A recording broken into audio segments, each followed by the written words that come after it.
Hello everybody, especially my old neighbors from Washington Street. This is Jimmy Dagon here. Most of you probably already know me.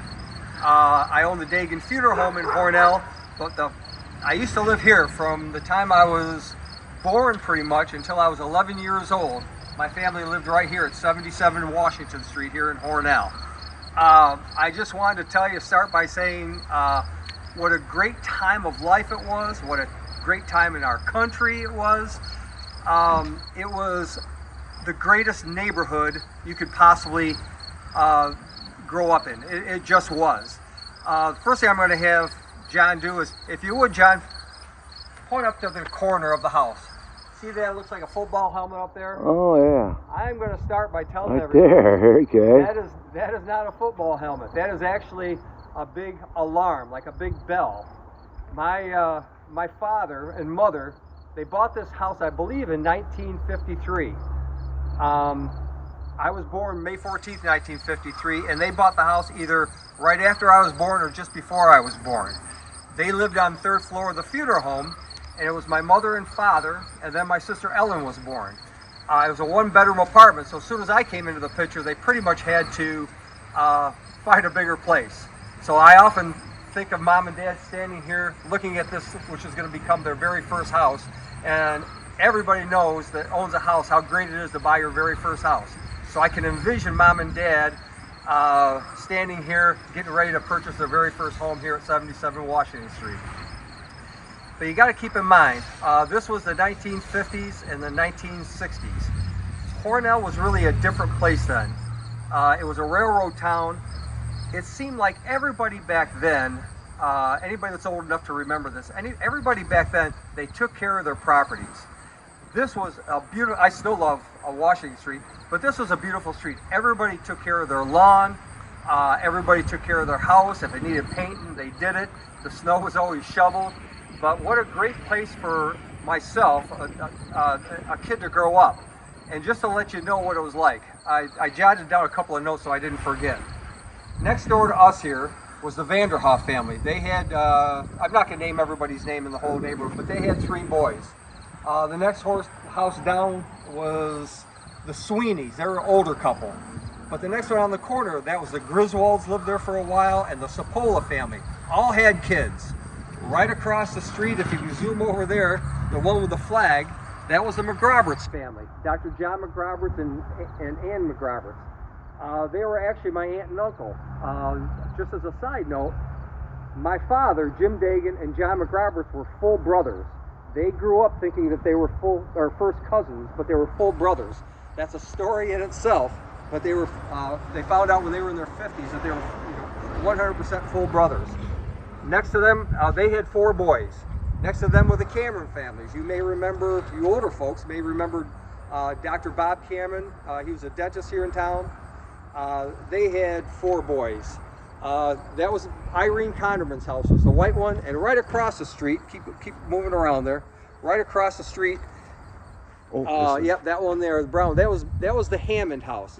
George Hammond was the principal of the Lincoln School, and they had 4 daughters and 1 son, Billy Hammond, and Billy was my best friend, and we remained friends our entire life. If you go down this way a little bit, on the corner, you can't see it from here hardly, but Al Wheeler, the Wheeler family lived there, and Al Wheeler, he and I remained friends until his death a few years ago. As a matter of fact, Al was best man at my wedding. The white one next door was the DiVincenzo family. They had, I think it was 1 boy and 3 or 4 girls, and this is Mr. and Mrs. Ditas here. So anyways, that was kind of the neighborhood. One of the things about back then, it was, if anybody ever saw the show Leave It to Beaver, okay, Leave It to Beaver, how Camos, that's just the way it was here. My parents never cared where we were because they know we're out here playing. With so many kids, we could almost always be found either in the streets playing kickball or something, or usually it was behind Billy Hammond's house, and they had a big backyard back there. And we were either playing wiffle ball or kickball or tag or release, one of those things. So my parents never wondered where we were. We're out playing, that's all it was. We'd go out, and when Mom wanted us to home for dinner, I can still vividly remember her standing on the front, this used to be a porch, it wasn't enclosed back then, standing on the front porch when it was time for dinner. Ellen! Jimmy, Mary, and she would just call us out by name. At that time, I had there were 7 kids in our family altogether, but my brother John wasn't born yet. He never lived here, and she would just yell our names wherever we were. We'd hear her. We'd come on home for dinner. So, like I said, it was a great neighborhood. Another thing about the neighborhood too, I just wanted to touch base on, is I don't remember ever knocking on anybody's door. When I wanted to go see Billy Hammond, I just walked in the front door. Everybody's. I walked in Cameron's door and Wheeler's door and Sapola's down there, their door. Nobody ever knocked on our door. We were just kids, in the neighborhood, and no parent cared that the kids just walk in. And everybody was the same. Another thing was this. Some people may say this isn't good. I don't know. It was good it worked for us. No kid ever called somebody else's parents Mr. and Mrs. They were never Mr. and Mrs. Hammond. It was always George and Mary Louise, Betty and Bob Cameron, John and Ann McRoberts. My parents, so all my friends and all my sister's friends, it was just Jim and Ricky. Hey, Jim, hi, Ricky. Somebody may say that's a lack of respect. It had nothing to do with lack of respect.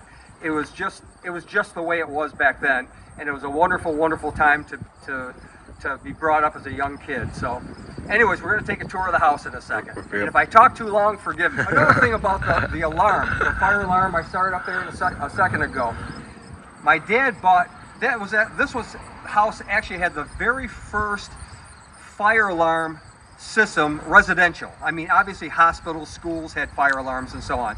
But somebody sold Dad this fire alarm system, and that's actually the bell for it up there in the corner that looks like a football helmet. And that wasn't like it was hardwired into the fire department, nothing like that. It was just a big bell that if there was a fire, it would just go off and be louder than a son of a gun. The problem with that is, and if it went off, if there was a fire and it went off, you'd hear it forever. The problem was everybody that came into our house, Dad showed them how it worked. So all the time when he first got it, about 10 times a day, it would go off. The neighbors finally got used to it. If there ever was a fire, they would probably just say, "Oh, there's Jim Dagon showing somebody else's fire alarm system." And it was a burglar alarm thing too. But so it kind of became almost worthless because Dad showed it off so much. So. But anyways, we'll go take a tour of the house and tour of the backyard, and a couple things I do want to touch on. That's why I have a couple notes here. I want to talk about my very first funeral. As you probably know, I'm a funeral director. I own the Dagon Funeral Home. I'm the 4th generation.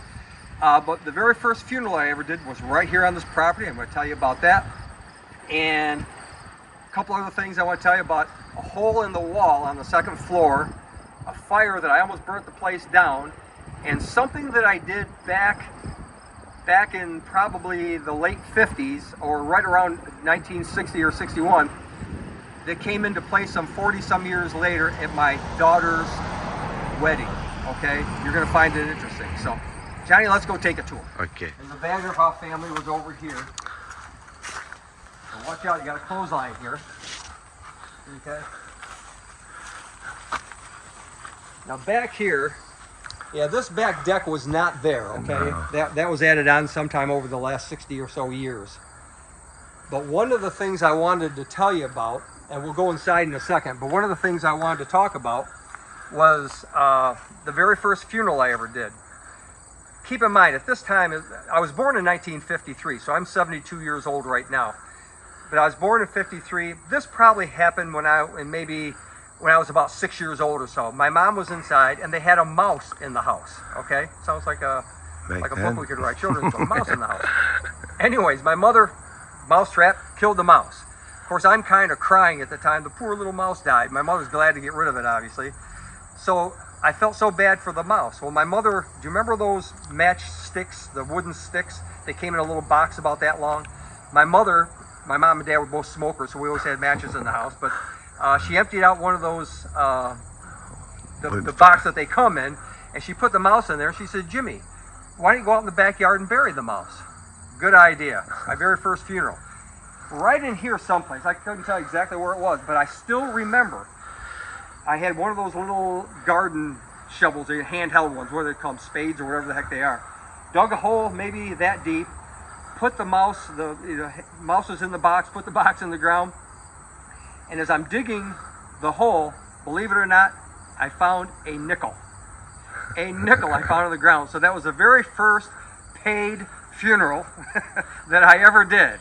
And having that nickel was pretty cool. I thought, geez, I could make a living at this. Who knew that I was going to be a funeral director someday? Yeah. But that was my very first one, right in here someplace. So let's take a tour inside. In the front porch of the house. This is probably kind of unimportant, but when I was a kid, there was no walls here. This was added on. This was simply a front porch, okay? And as I mentioned before, Billy Hammond across the street was my best friend. He's actually my very first friend that I ever knew. And I remember this porch was outdoors. There was no walls here. And I remember Billy and I, all the time, would get our sleeping bags out and we'd sleep out here. One thing about this window, of course it wasn't this one, you can tell this is more modern.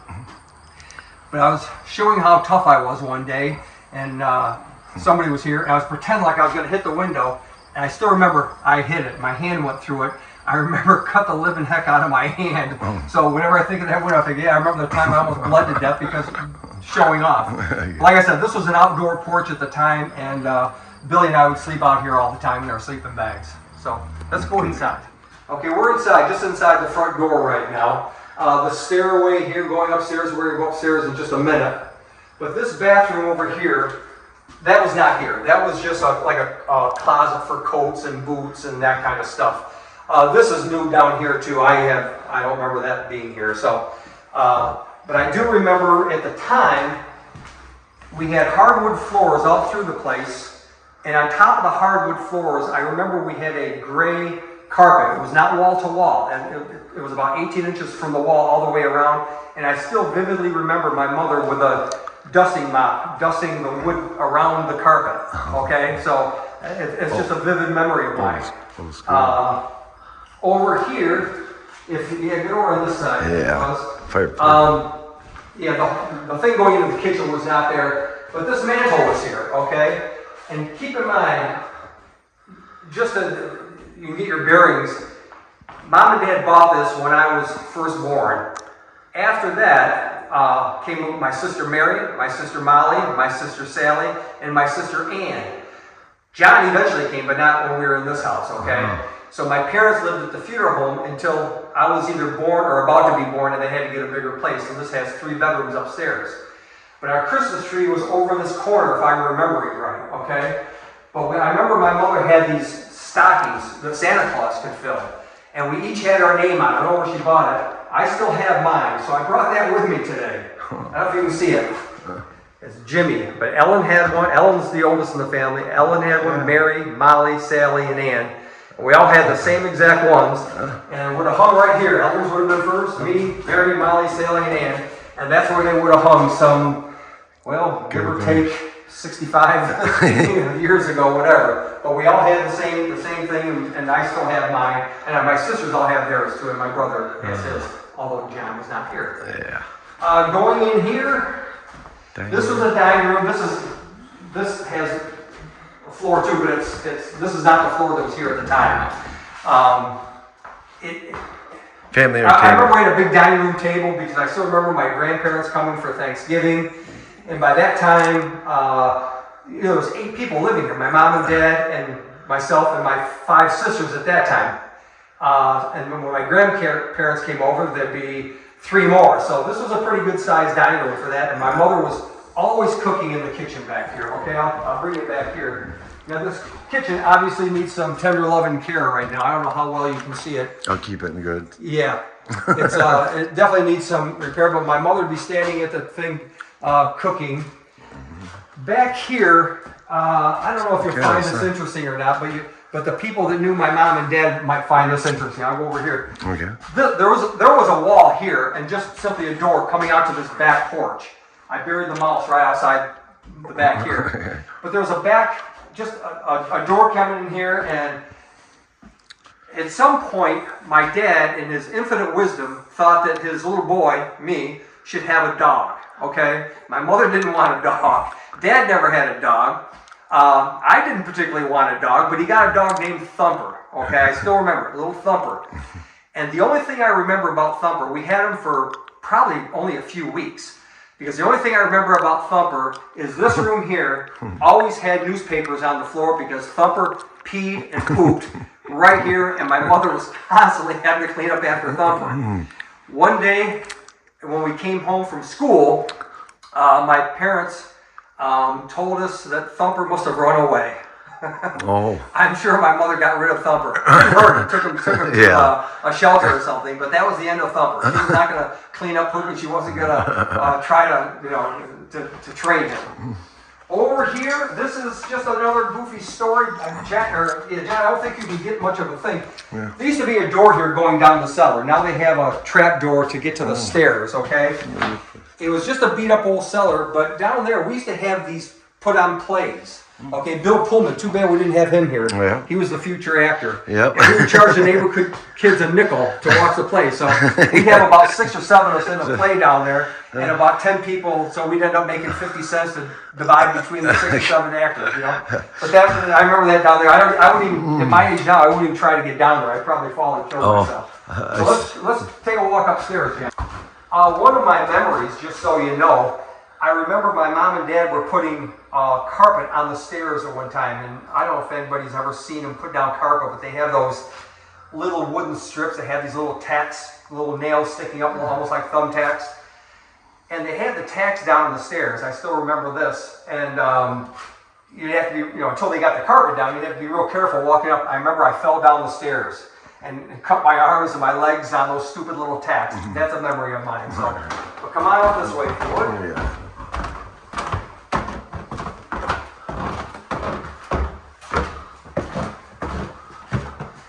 This little albatross you have here, I remember this too. This goes into the attic, and I remember this is like obviously a ladder, and it's on some kind of a roller system up there, so you can just lift it up and it'll kind of slide right into the attic. And then this trap door here, obviously fills in that gap for the ceiling, okay? I remember this, although I never went in there, and I'm not about to go up there now.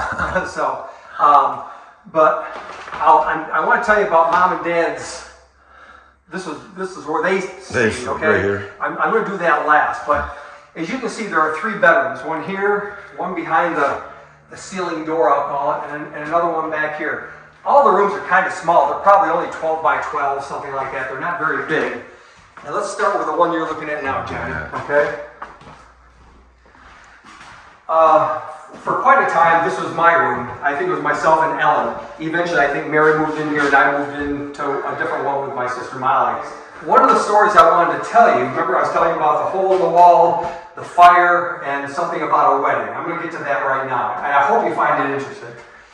If you look at this door, okay, when I don't know how old I was when this actually happened. Like I said, we moved out when I was 11. We bought a new house in 1964. So from 53 to 64, I lived here. And when I was probably 6 or 7 years old in that area someplace, my parents got mad at me for doing something. I was kind of a little devil.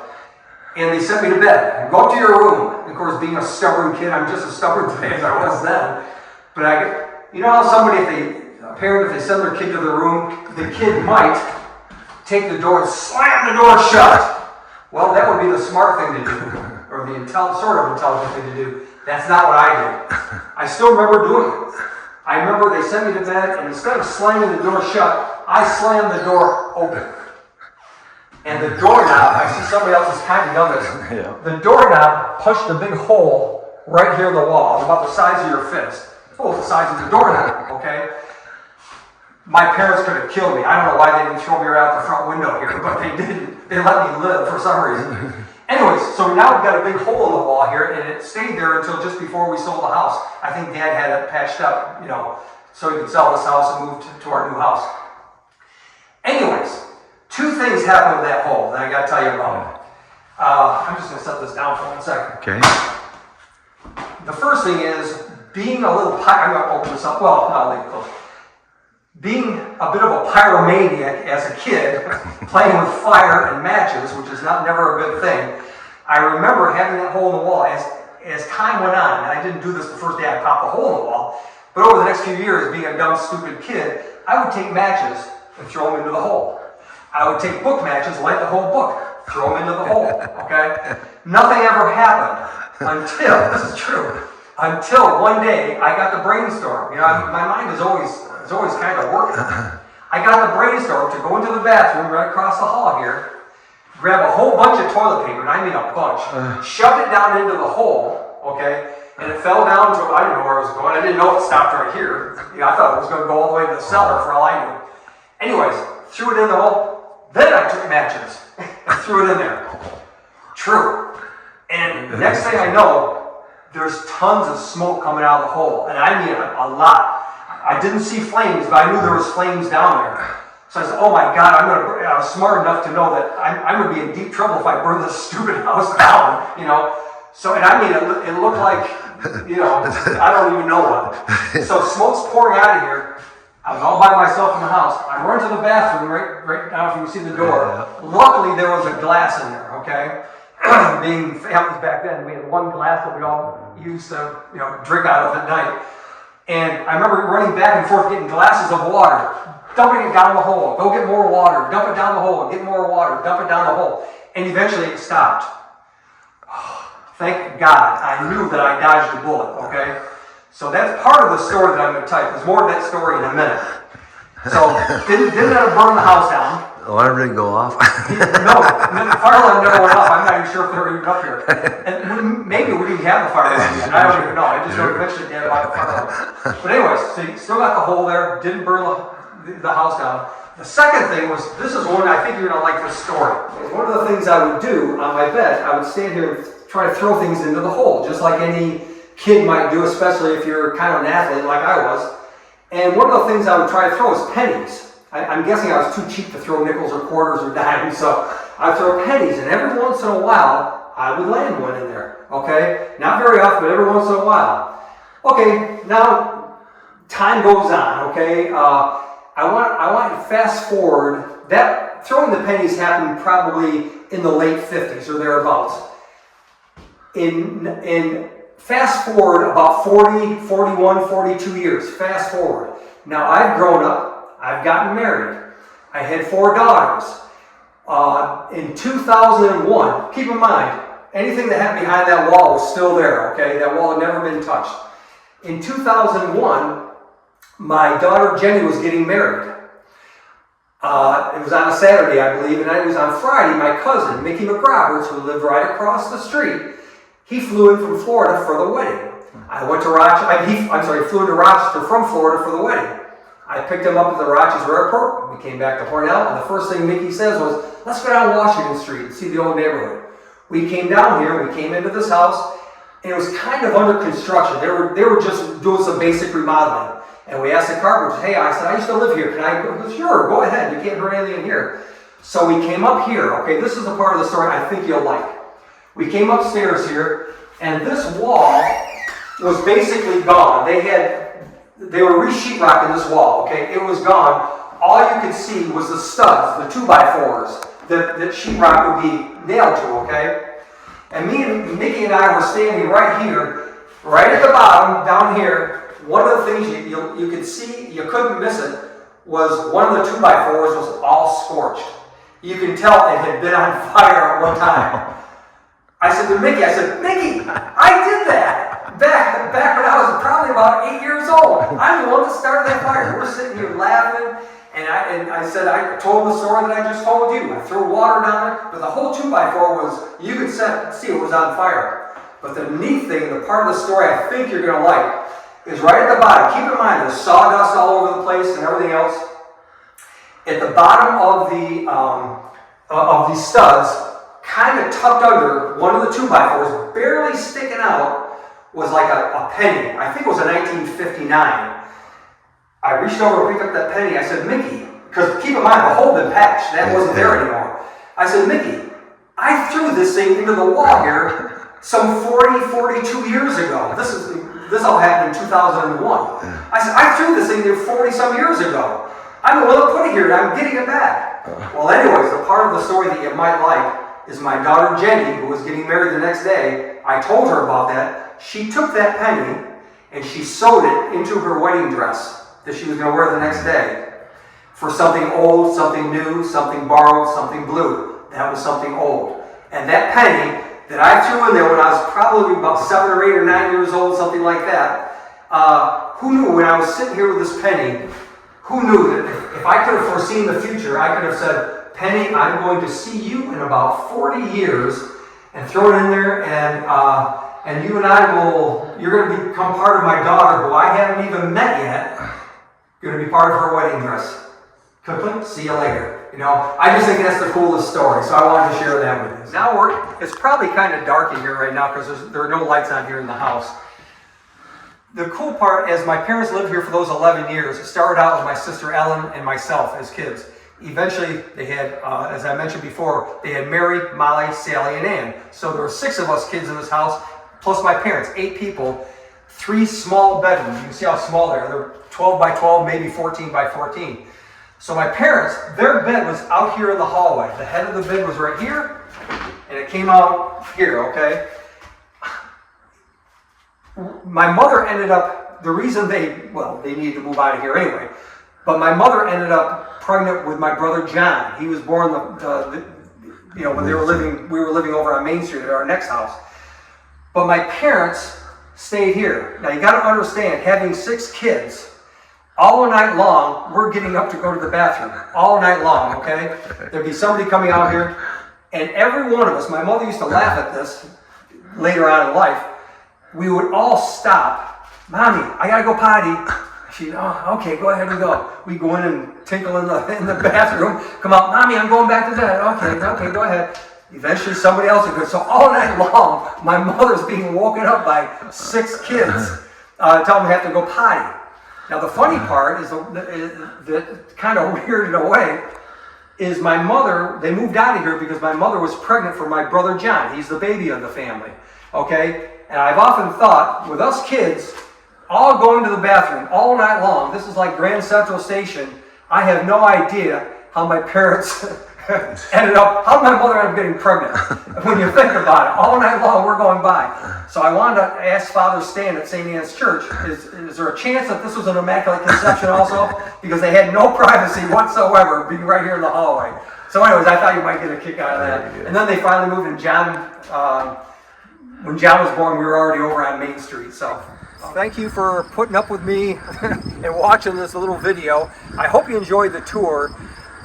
Whoever buys the house, I just hope they have as much fun as we did when we were here. I'm telling you, it was a great neighborhood. I wouldn't want to be brought up any other place than Hornell, you know, especially back in the 50s and 60s. So I hope you enjoyed the tour, and I hope I didn't talk too much. See you later.